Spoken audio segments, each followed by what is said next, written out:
Hey y'all, Nathan Justice here. In today's video, I'm going to do something different. I'm going to do a review of Dungeons and Dragons Among Thieves.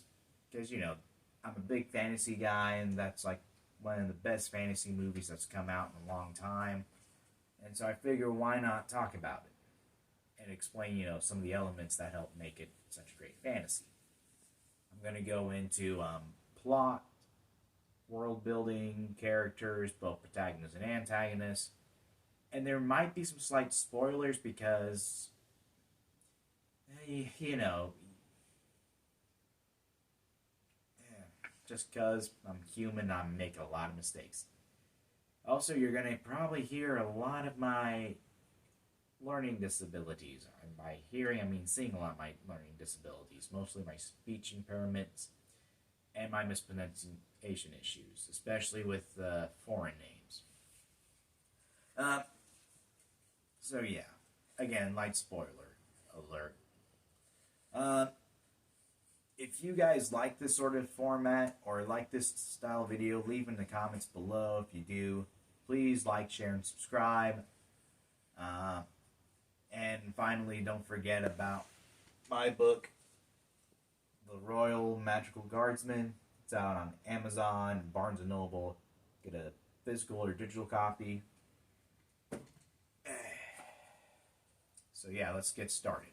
So, first off, with Dungeons & Dragons Honor Amongst Thieves, let's talk about the world that it does and how it kind of helps the overall tone of the film. Basically, how it basically helps the film out phenomenally. Now, as many of you may or may not know, Dungeons & Dragons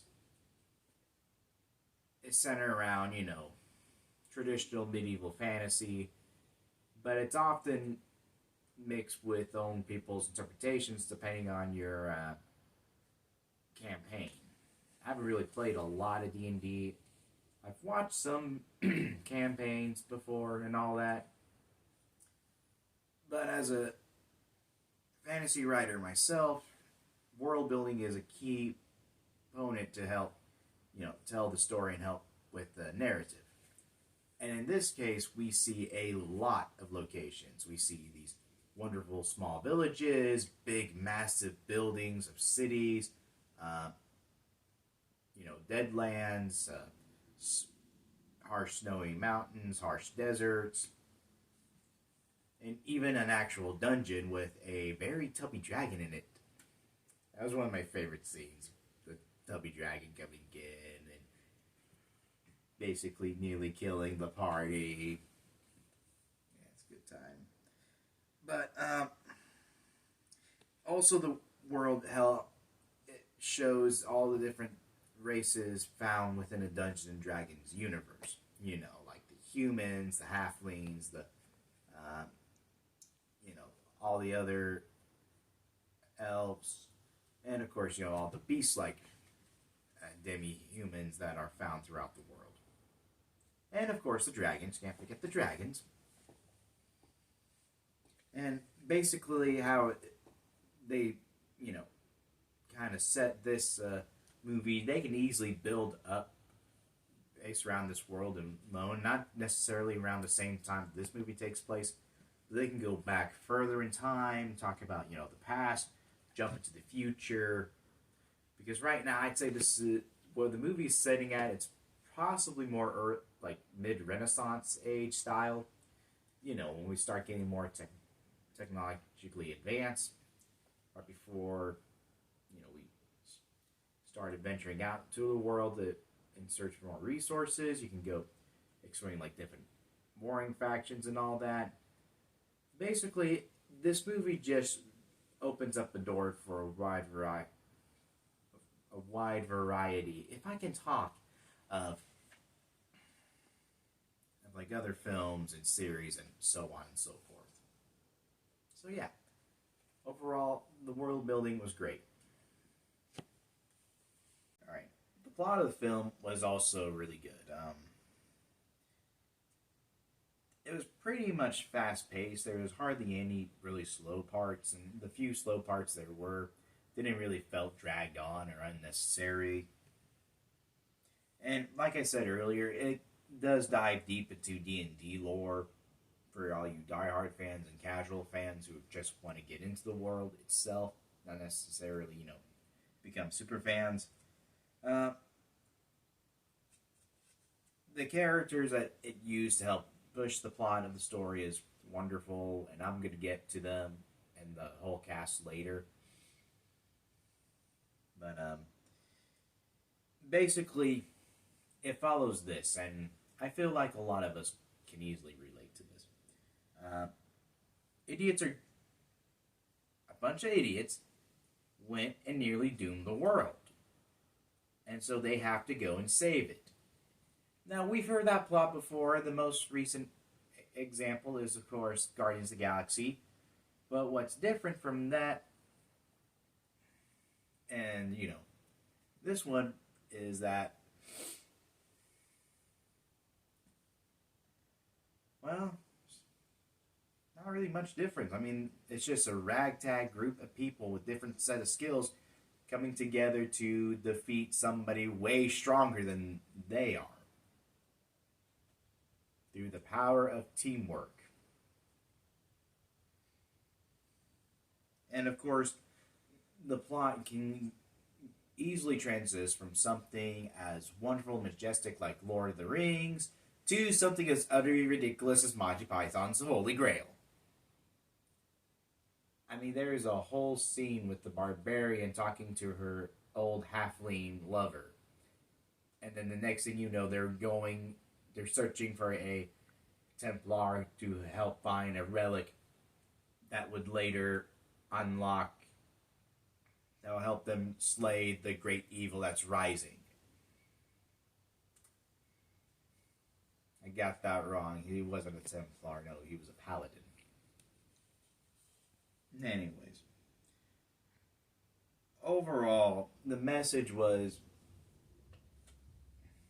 the characters basically just learn to stay true to themselves and their morals, especially Chris Pine's character. I'm going to dive a little bit more into him here in a little bit, but you can tell throughout the movie he's kind of trying to keep it together when deep down he's really broken. And I'll explain that in this next portion. Alright, so next I'm going to talk about the characters and, and how the actors portrayed them pretty well. Starting with, of course, the leading man, Chris Pine's character. I can't remember half of their names off the top of my head at this moment, and I forgot to write them down. But, here we go. Chris Pine's character is, of course, starts off as a nobleman with a set of rules, boundaries that he follows almost to a T. However, one day he kind of slips up and lets temptation, take over. He steals something from a red wizard, curse you, speech impediment, and causes his family to die, specifically his wife, and then leaving his only child motherless. Luckily, later he meets a barbarian woman played by Michelle Rodriguez, and the two basically make a makeshift family. And instead of going back to his order, he starts to turn to a life as a petty thief that eventually got himself into a world of hurt that hurt his relationship with his daughter. And then after they broke out of prison, he hurts his relationship even more. And I'll explain more about that later when I get to the antagonist. But throughout the film, he's got this joking persona. He's just planning things out. He's more of a he comes off as lighthearted, let the others do the heavy lifting. I'll just play in the background, play my musical instrument. He's basically a bard throughout the whole film, but near the end, you actually start seeing the heroism, and he starts to remember his old beliefs, and they start to get the better of him. And of course, then you have Michelle Rodriguez, who is, of course, a the barbarian brute or muscle throughout the film, and she is hilarious because she plays the whole muscle head first, thoughts later, or comes up with these outlandish ideas that somehow get incorporated into the film because why not? Anyway, she's one of my favorite characters. And of course, like I said earlier, her character has a halfling fetish, which is just hilarious for a number of reasons. And then, of course, we get with Justice Smith's character, who is actually my personal favorite because I related to this character a whole lot more. A half-elf sorcerer who has potential to be a powerful and mighty sorcerer, but just lives in self-doubt because he doesn't feel like he can live up to his family name. He's a descendant to some powerful sorcerers, and throughout the film, he's like, yeah, I can't do this sort of spell. I'm not my ancestors. And they're like, dude, you're awesome. You got this. He's like, no, I'm not awesome. Okay, I'm lame. And this was right after he basically caused the gravity to turn off in a church. Not a church. In a building that he was stealing people's jewels from. It was funny. And then, of course, you have Sophia Lillis. I have a mispronunciation disability. I have a lot of learning disabilities. I don't know how I became an author. I just worked hard, I guess. Anyways, Sophia Lillis, she's a druid who hates humans because when she was born from humans, they saw that she had horns, that she could transform into different animals and all that. They kind of shunned her. So she started living with wood elves. I believe they were wood elves. And she started to stand against one of the antagonists in the films. I'm going to get to him here in a little bit. Throughout the film, she's witty, smart, and often is just played as kind of like a tank in a lot of ways because of her animal transformations. Her favorite is, of course, the owl bearer. Our owl bearer.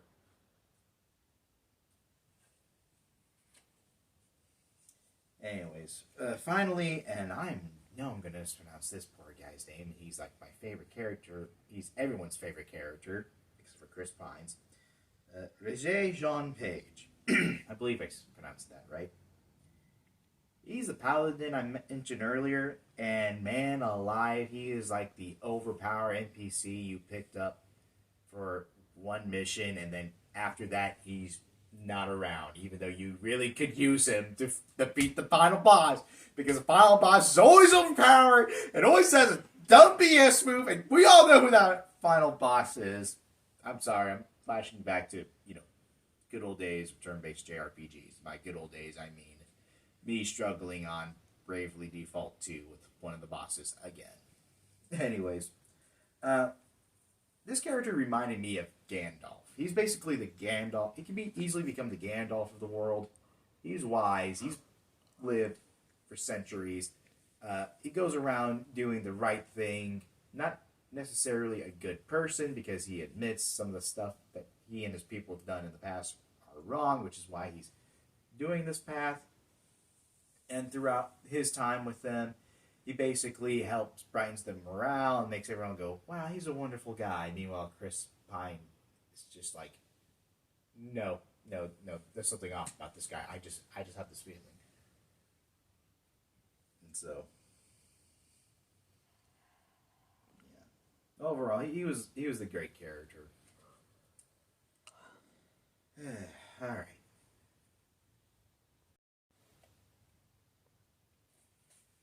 Finally, we have our antagonist.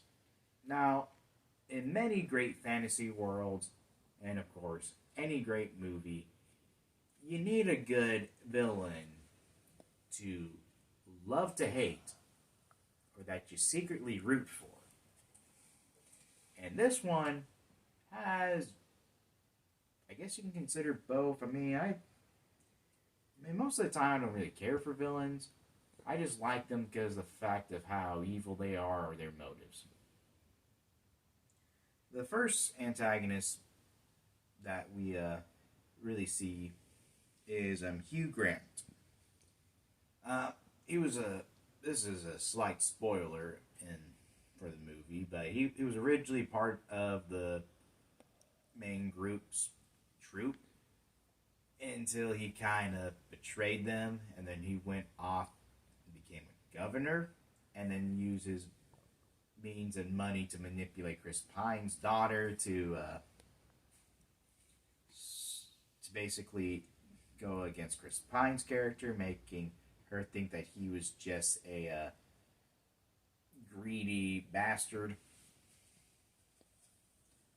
Throughout the whole film, you see him trying to act all big and bad and tough in front of everyone, even though he's just a coward and a conman. But he's just, for show. The real antagonist, she is something else. Of course. And she is played by Daisy Hind, and she is known as the Red Witch. Basically, they're a group of evil sorcerers that are undead and trying to bring back their master. Sort of like a kind of like the Death Eaters from Harry Potter, just with a lot more in their arsenal besides, just wands and a few common hexes and curses that everybody knows. They're like the Death Eaters meet the Ringgraves. And, actually, yeah, they're Death Eaters and Ringgraves in one, because they're undead like the Ringgraves and loyal to a T, but they can create spells, such as the Death Eaters. Anyway, she's awesome. She's the main reason why we have the plot in the first place. I'm not going to go much into the reason why, because it can get a bit confusing.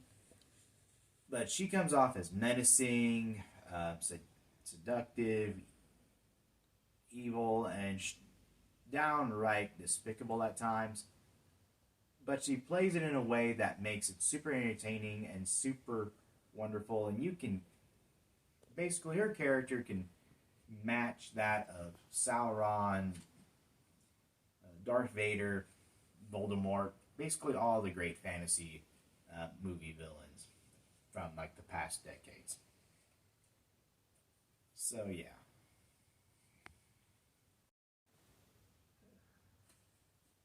Okay, y'all. So that was my thought on the on Dungeons and Dragons, and why I say it's like one of the best modern fantasy films of our generation. It's got great world building, so they got plenty of opportunities to follow this group or other groups. The plot was great. It's goes from Lord of the Rings to Monty Python's Holy Grail, back to Lord of the Rings in a matter of seconds. Even all the characters were great. They basically showed the flaws of each and every single, that people tend to feel, and almost all of them are relatable. Bad guys, kind of generic, but generic in a good way. And some of them can even rival, can come close to that of Vader, Voldemort, the Sauron, even other great fantasy films and novels of the past. So overall, it's a good film, especially for those who are into D&D or just into fantasy as a whole. So, leave your thoughts in the comments if you agree with me, if you disagree with me. And, till next time, adios.